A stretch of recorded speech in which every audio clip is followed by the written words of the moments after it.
Hi friends, welcome to my channel கிறிஸாஸ் kitchen recipe. இன்றைக்கி நம்ம பார்க்க போகிற ரெசிபி பார்த்திங்கன்னா ஒரு லஞ்ச் காம்போ தான் பார்க்க போகிறோம்.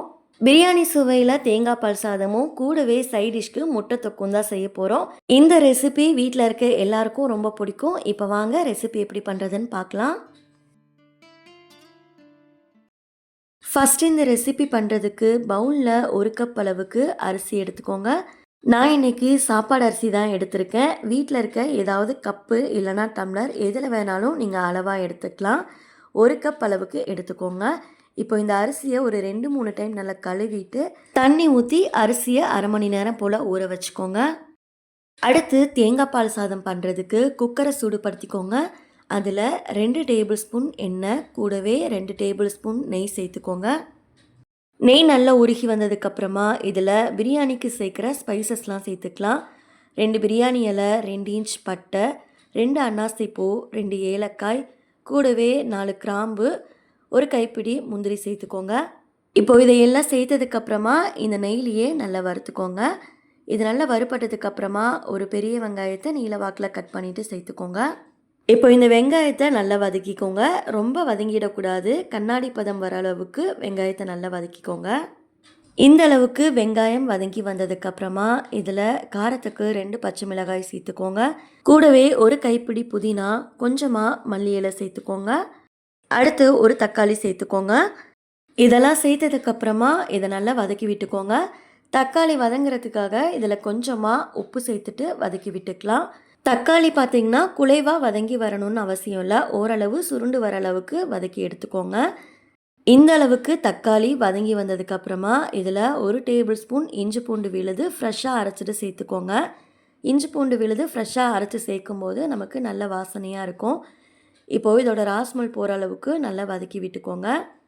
இதோட பச்சை வாசனையெல்லாம் போனதுக்கப்புறமா இதில் 2 கப் அளவுக்கு தேங்காய் பால் சேர்த்துக்கோங்க.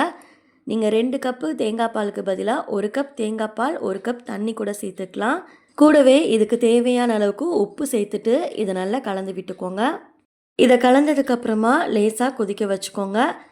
லேசாக இது மாதிரி கொதி வந்ததுக்கப்புறமா நம்ம ஊற வச்சுருந்த அரிசியை சேர்த்துக்கலாம். அரிசியில் கொஞ்சம் கூட தண்ணி இல்லாமல் வடிகட்டிட்டு சேர்த்துக்கோங்க.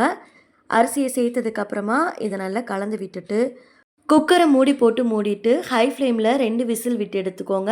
2 விசில் வந்ததுக்கப்புறமா அடுப்பை லோ ஃப்ளேமில் வச்சுட்டு ஒரு 7 நிமிஷத்துக்கு வச்சு எடுத்துக்கோங்க.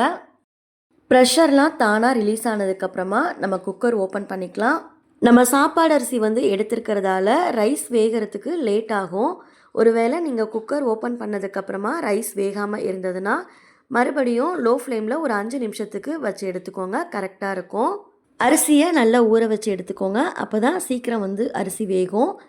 அவ்வளோதான், பிரியாணி சுவையில் தேங்காய் பால் சாதம் சூப்பராக தயாராகிடுச்சு. அடுத்து முட்டை தொக்கு பண்ணுறதுக்கு பார்த்திங்கன்னா கடாயில் 2 டேபிள் ஸ்பூன் எண்ணெய் சேர்த்துக்கோங்க. அதில் 1/4 டீஸ்பூன் மஞ்சள் தூள் சேர்த்துட்டு இதை நல்லா கலந்து விட்டுக்கோங்க. இதை கலந்ததுக்கப்புறமா நம்ம முட்டையை இதில் சேர்த்துடலாம். நான் இன்றைக்கி 3 முட்டையை இது மாதிரி கட் பண்ணிவிட்டு சேர்த்துருக்கேன். முட்டை சேர்த்ததுக்கப்புறமா அடுப்பை லோ ஃப்ளேமில் வச்சுட்டு 1 நிமிஷத்துக்கு இதை 2 பக்கமும் திருப்பி போட்டு ஃப்ரை பண்ணி எடுத்துக்கோங்க. 2 பக்கமும் இது மாதிரி திருப்பி போட்டுக்கோங்க. லைட்டாக இது நிறம் மாறி வந்ததுக்கப்புறமா நம்ம வெளியில் எடுத்துடலாம். இப்போ பாருங்கள், முட்டை ஓரளவு நல்லா வதங்கிருச்சு. இதை நம்ம வெளியில் எடுத்துடலாம். இதை வெளியில் எடுத்துகிட்டு ஒரு பிளேட்டில் எடுத்து வச்சுருங்க. அடுத்து இதே எண்ணெயிலேயே நம்ம தொக்கு பண்ணுறதுக்கு யூஸ் பண்ணிக்கலாம். இதில் ஒரு பெரிய வெங்காயம் சேர்த்துக்கோங்க. கூடவே கொஞ்சமாக உப்பு சேர்த்துட்டு இதை நல்லா வதக்கி எடுத்துக்கோங்க.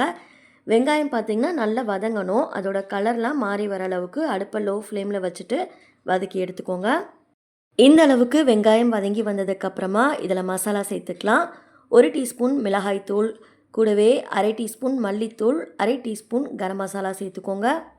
இப்போது இந்த மசாலா கூடவே கொஞ்சமாக தண்ணி சேர்த்துட்டு அடுப்பை லோ ஃப்ளேமில் வச்சுட்டு இதோட பச்சை வாசனையெல்லாம் போகிற அளவுக்கு நல்லா வதக்கி விட்டுக்கோங்க. இந்த மசாலாவோட பச்சை வாசனையெல்லாம் போனதுக்கப்புறமா நம்ம ஃப்ரை பண்ணி வச்சுருந்த முட்டையை இதில் சேர்த்துடலாம். 3 முட்டைக்கு இதில் சேர்த்துருக்க மசாலா கரெக்டாக இருக்கும். நீங்கள் எத்தனை முட்டை எடுக்கிறீங்களோ அதுக்கு ஏற்றாப்புல நீங்கள் வெங்காயம் மசாலாலாம் கூட சேர்த்துக்கோங்க. இப்போ இந்த முட்டையை சேர்த்ததுக்கப்புறமா இதை உடஞ்சிடாமல் நல்லா கலந்து விட்டுக்கோங்க. இதை செய்யறதுக்கு ரொம்ப நேரம்லாம் ஆகாது. ஒரு 10 நிமிஷம் இருந்தாலே போதும், செஞ்சிடலாம். அவ்வளோதான், முட்டை தொக்கு சூப்பரா தயாராயிடுச்சு. இத நீங்க தேங்காய் பால் சாதத்து கூட மட்டும் இல்லாம, ரசம் சாதம், குஸ்கா கூடலாம் வச்சு சாப்பிட்றதுக்கு ரொம்பவே நல்லாயிருக்கும். இந்த லஞ்ச் காம்போ உங்களுக்கு பிடிச்சிருக்குன்னு சொல்லி நம்புறேன். வீட்ல ஒரு டைம் செஞ்சு பார்த்துட்டு ரெசிபி எப்படி வந்ததுன்னு மறக்காம கமெண்ட்ஸ்ல ஷேர் பண்ணிக்கோங்க. இந்த ரெசிபி உங்களுக்கு பிடிச்சிருக்குன்னு சொல்லி நம்புறேன். வீடியோ பிடிச்சிருந்தா லைக் பண்ணிட்டு சேனலை சப்ஸ்கிரைப் பண்ணிக்கோங்க. நெக்ஸ்ட் ஒரு ரெசிபி வீடியோல பார்க்கலாம். தேங்க்ஸ் ஃபார் வாட்சிங். பபாய்.